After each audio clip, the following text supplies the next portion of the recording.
1. I've shared my haunted house experience with a number of friends, but never further than that. But I think it's nice to just get it off my chest. My partner and I rented a house in 2021. We were short on time and ended up settling with an older 5-bedroom home, which, arguably, was too big for us, but we made do with what we could get. The first time I entered the house, there was something about it that felt weird. All of the doors had patterned glass windows in them, which always bugged me, due to the feeling I got of being constantly watched. I've always been sensitive to the energy of things around me, whether it be people or places. But with this house, I just brushed it off at first, and put it down to adjusting to the new living situation. Within the first month, I started noticing the activity. It was mostly standard things like hearing footsteps down the hallway and doors creaking open. I never felt anything insidious or malicious in the house, so I never felt scared by the activity. My partner, who doesn't particularly believe in the paranormal, however, began experiencing nightmares most nights, where there would be shaking and mumbling in his sleep, until I'd eventually wake him up gently. He doesn't remember what the dreams were, but they were an almost nightly occurrence for a while. Around 6 months in, the activity started ramping up. I would find the French doors in the house, which are locked in 3 places, wide open, when no one had been in that room for days or even weeks. A flatmate was staying there originally, but moved out 3 weeks prior to this occurring. I would often see shadows of people staring through the windows of the interior doors in the middle of the day, and the footsteps up and down the hall never stopped. Occasionally, doors would open or slam shut, which was caught a couple of times by friends I was video calling with. Once I started mentioning to people that I believed the house was haunted, the activity got louder. The usual footsteps sounded like stomping, and the doors to the unused rooms and to outside would open more frequently. The most intense event, however, occurred only a month or 2 before we were set to move out. My partner worked early mornings, so I'd often be awake around 4 or 5 a.m. One morning I relaxed back in bed in the dark, scrolling through my phone after my partner had left. I was wide awake, and from the corner of the room I heard a distorted male voice call out, "Hello? Hello?" louder the second time. Since I was used to the activity, I had said something along the lines of, "Yes, I can hear you, I mean no harm, I'm just trying to go to sleep." There was no response, and I eventually fell asleep again. I don't know if this is interesting, but it's just a few little stories about my time in the house. It was built around the 1930s, and withstood a number of severe natural disasters in its time. I just hope the new tenants aren't too spooked by whatever is still in there. 2. This was really hard to start. When I was 10 years old, I had a very strange experience. I think I brought something back with me. When I, 44, female, was a child, I would have strange experiences almost every night. As an adult, I'm still scared of the dark. I lived in the American Southwest. It began as constantly feeling like I was floating above my body at night. Sometimes I would see faces floating above me. Other nights I would sleepwalk, especially when there was intense thunderstorms. Still happens. When I was 10, during a thunderstorm, the following happened. I woke up to an intense crash of thunder. My room was dark, and my younger sister, 6, had woken up as well and fallen out of bed. I helped her get back to bed, and laid back down in my bed. I was having some trouble falling back asleep, because it was hot and semi-humid. Suddenly, everything got extra dark in my room, and the air became heavy. I tried to get up to yell for my parents, but I suddenly couldn't move. I could hear voices calling to me in the dark and almost thought I could see something coming at me through the darkness. I closed my eyes to not look at it, and then felt very cold air blowing on my face. I opened my eyes, and the only way to describe it was it looked like I was traveling at light speed through a wormhole tunnel. I freaked out, of course, closed my eyes and tried to scream. Nothing came out. The wind stopped, and when I opened my eyes, I was laying down, still, but like nothing was supporting my body that I can recall. I was just floating in this dark void that was also illuminated at the same time. Suddenly, these tall white beings began to float towards me, some of them trying to talk to me, but I did not understand them. Then, more and more of them began showing up.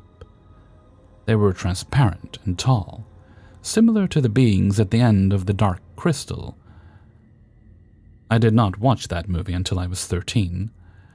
Imagine how badly that freaked me out. 2 of the beings began to touch my head while talking to me and each other. I tried to scream again and closed my eyes. When I opened them, I was back in the wormhole tunnel again. This time I could tell I was traveling faster and I was very, very cold. I blinked, and suddenly I was back in my room. I began screaming for my parents. I was scared and freezing. There was ice in my hair. My parents came running in, and I was understandably very upset. My mom was pulling ice out of my hair. My dad was just staring at the ice, like he knew something but didn't want to say. They managed to calm me down and tucked me back into bed, though my hair was sopping wet. 80s parents. My parents were obviously freaked out too, even though they tried to hide it. In the hallway, I heard my dad say to my mom that it was 88 degrees in the house. It didn't make sense to them why I was frozen the way I was. My mom wondered if I had somehow gotten into the big freezer. My dad laughed, and they went to bed. I eventually fell asleep too. The next day, my mom would not talk to me about it. I was scared still and also curious about what happened. I finally got a chance to talk to my dad about it, and he told me that he believed I somehow traveled to another plane of existence. Then he told me how, even though we all grew up Catholic, there were 10 levels our souls must pass through before we reach heaven. Essentially, he said he believed in reincarnation. He said every time we die, our souls go to one of these planes. If we were a good soul, we return as a better, kinder person, becoming better and kinder with each return. If we are bad souls, we return bad and worse until we become evil eventually as we progress through the 10 levels. We do have a chance to turn things around, but that's essentially why we had really horrible, i.e. Hitler, and very good people, i.e. Mother Teresa, on our current plane of existence. He believed that I had traveled to one of the planes where souls are waiting to come back. The white beings I had seen were good souls protecting me from the bad ones. I'm sure I believed him at the time. My mom just told me to pray and still refused to talk about it. I asked my parents about this last year. They both remember this happening. Since that happened, I have noticed that when people treat me poorly, bad things begin to happen to them. But it also works the opposite way. When people are nice to me, their life vastly improves. There are, unfortunately, side effects to the bad ones. Every time something bad happens, I'm plagued with bouts of sleep paralysis and nightmares and night terrors. I don't find out about the bad things until after. During sleep paralysis, I have heard a disembodied voice tell me that they are making sure things are set right. I've also heard it say, "Don't worry, they're paying for what they did." I never wish bad things on anyone, even people that have hurt or wronged me. I have always shied away from confrontation, but this presence has always made them pay. It also has made bad situations good for other people that are kind to me. It has told me in very vivid dreams about how it improves their lives. I could give many examples of this. This only seems to apply to non-family members, and also to people that maybe really didn't intend to hurt me or make amends. Like one bad encounter won't cause any problems, especially if it was unintentional. I don't know how to deal with it. It's hard to explain. I hope I gave at least enough information on what is going on. Also, psychics, behavioral psychologists, and the like cannot read me. I know that's on the opposite ends of the scientific spectrum, but it's true. Has anyone else experienced something similar? Should I, or do I need to do anything? 3. I'm 18 now, and I used to live in a trailer only 1 minute away from my current home. My parents always used to say I would play with someone as a kid, yet I could never remember who. Now, it's important to know my 4 or 5-year-old self didn't know they couldn't see who I was playing with. They never mentioned it to me. Probably chalked it up as imagination. Only recently, about 1 year ago, did my mother tell me I played with someone when I was little.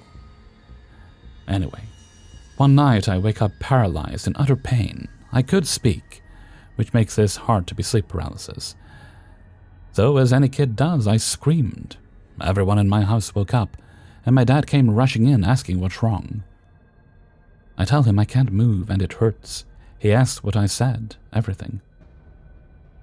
He then carried me into my mom's bed, where I tried to turn on my side to get comfortable. When I finally managed, after a few minutes of trying and excruciating pain, I saw something. I immediately froze as I looked at it near the bed by the doorframe on the right-hand side, with its left hand upon the frame. It was maybe a good 1 or 2 feet in that range, skinny with a fat belly and a face I couldn't make out. After a good 5 seconds of staring, I blinked and opened my eyes to it running under my bed.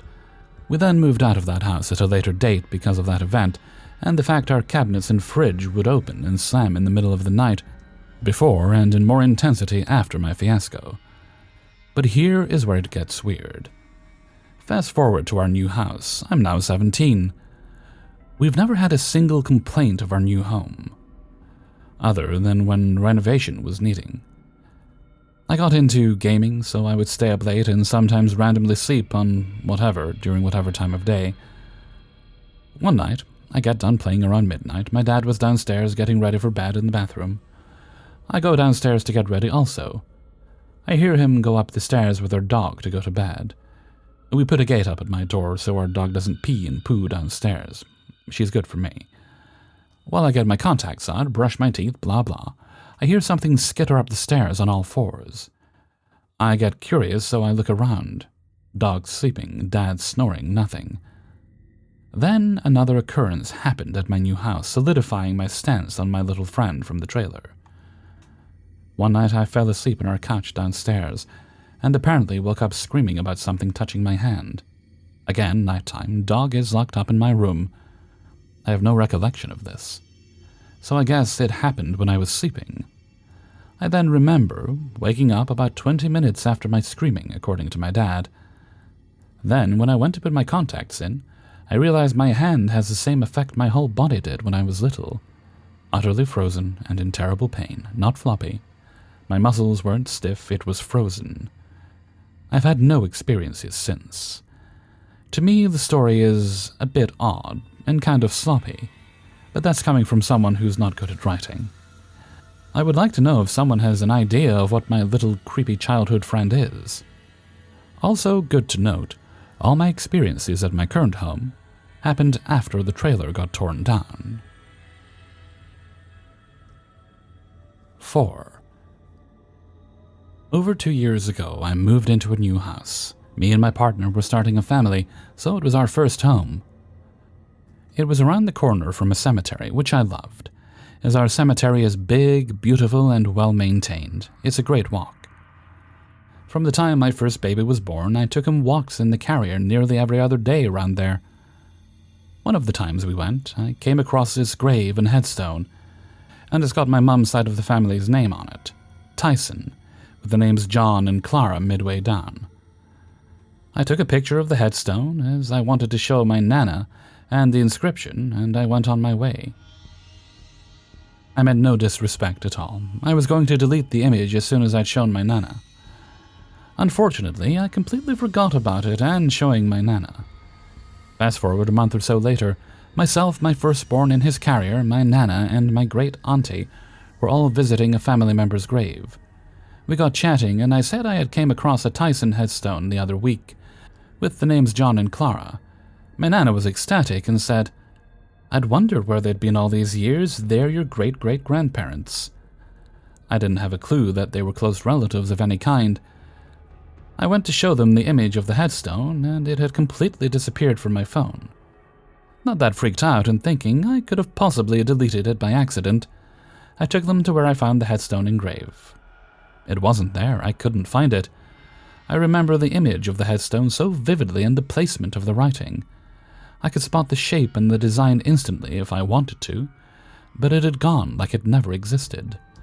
I rallied around the other closer paths to see if there was a mistake in my placement, but there was nothing. Since that encounter, I've been trying to find John and Clara's headstone ever since. I've contacted the groundsman and emailed the cemetery keeper. I built a family tree in Ancestry and gathered John and Clara's dates of birth and death through legal documents. So it was definitely legally binding, and passed these through email to the cemetery keeper. He then proposed that there is no existing grave within that cemetery with John or Clara Tysing according to the records. It's been over 2 years and I've still been visiting and walking around the cemetery trying to find this grave. I've checked nearly every inch, and as I stated before, it's a large cemetery. I've asked about fallen down headstones or sunken graves, and the lot. There is nothing. It's vanished without a trace. Me, my firstborn, and now secondborn all go round and have a check now. And my other half is helping me, but thinking I've dreamt it, so he's not too interested. What do you think caused me to see this headstone? Was it a sign? Did I see something from a different world? Was it something parallel? I feel sick at the thought. I just want to find this headstone with it being family so we could start putting flowers on it, just like we do with the rest. Also, there is a lot of spiritual energy within my family. I've had experiences. My uncle has had a lot of paranormal experiences, and even my son has spoken about some things. So this wouldn't be uncommon if I've experienced any supernatural. I don't know what else to do. Any comments would be helpful. 5. Not much of a story, but a ghost perfect for Pride Month. I've always believed in ghosts, more out of the fear that if I denied their existence, they'd come haunt me to prove me wrong. My grandmother lived in an older home, think early to mid-1800s Massachusetts. The home was servant quarters for the larger home across the street back in the day, and was actually believed, not sure if they ever proved, that it was part of the Underground Railroad. This doesn't have anything to do with the story, just an interesting background. Anyways, everyone always believed the house was haunted. We just felt presences, not necessarily bad ones, just feelings we acknowledged. As kids, were uneasy going into dark rooms, never wanted to sleep alone, etc. Granted, we were children, naturally uneasy in what looked to be a stereotypical haunted house, but we had adult relatives eventually tell us that they had these feelings too, admitted once we were older. My grandmother always said, "I don't know if there are ghosts or not, but if there are, this was their house first and we should respect them." She believed in poltergeists, what she called friendly ghosts. One day, when I was 13 or so, I decided I wanted to look inside one of my grandmother's closets. She traveled a lot in her days and always had such beautiful things, clothes, jewelry, etc. Things I liked to admire as a little girl. With my mother in the next room, and it being daytime, I had no hesitation to explore. I spent some time looking through the items. When I was done exploring, I stepped out and I heard clear as day in a man's voice directly to my right, "Thank you," in a clear, calm, but happy voice. Sounded like a man in his 30s or 40s, and I had a perfect image in my mind, although I didn't actually see him. I could hear him next to me from the height someone of about 5'10" or so would sound. Again, I didn't see him, but I'm certain because of what flashed into my mind was he was wearing a suit and red tie. He had slick black hair and a mustache, the way men from the 1920s would dress. That was all. Just thank you, and an image, nothing more than a feeling, really. I remember telling my mom if she had heard that. She had heard nothing from the next room. There was no TV and nobody else in the house. Nothing particularly spectacular to this story, but looking back on it now and with the discussions I've had with my family, it's just a nice reminder that encounters we have with spirits aren't always negative. My mother joked about how I let a ghost out of the closet, a little double entendre. She said perhaps he was a gay ghost who had been released. Not only his spirit, but his literal closet. But maybe he was saying thank you because he saw how society has mostly grown to accept and support homosexuality, and now he, as a ghost, could go and explore the world without fear. Again, I could be reading too far into it, but I like to think that ghosts who had rough lives before can look today and see how things got better in the world. Maybe the ghost was in some sort of purgatory and now was released. Hey everybody, Hellfreezer here, and thank you very much for listening to Paranormal Stories, episode 333, and thank you very much to everybody who allowed me to use their stories in this video. If you'd like to get the videos a bit early and support the channel financially, you can do so by supporting my Patreon, which is linked in the description. Also, you could just search for Hellfreezer on Patreon, you'll find me. You can also buy merchandise on my Teespring store and make donations during most streams. These things are not required, but they are super duper helpful, and I appreciate it. Alright, let's see. I don't think there's any other business, shoutouts or such today, so let's move right along to Hellfreezer's question of the day. And today's question is: if you know you need to have a difficult conversation with someone, you need to bring up something that's going to be hard to discuss, should you do it right away, or do you leave it? Because you're okay at the moment. You can let it sit for a while and leave it till you absolutely have to address it. I had to do that recently with someone. No one in this community, I'll say that, nothing like that. But it was more of a more directly personal matter. And I'm glad I did it. I should have done it sooner, but I'd recommend people don't wait, but maybe you feel it would be better to. So why don't you let me know what you think in a comment below. And with that, I'm going to head off for now. So until next time, thank you very much for listening, and take very good care of yourselves.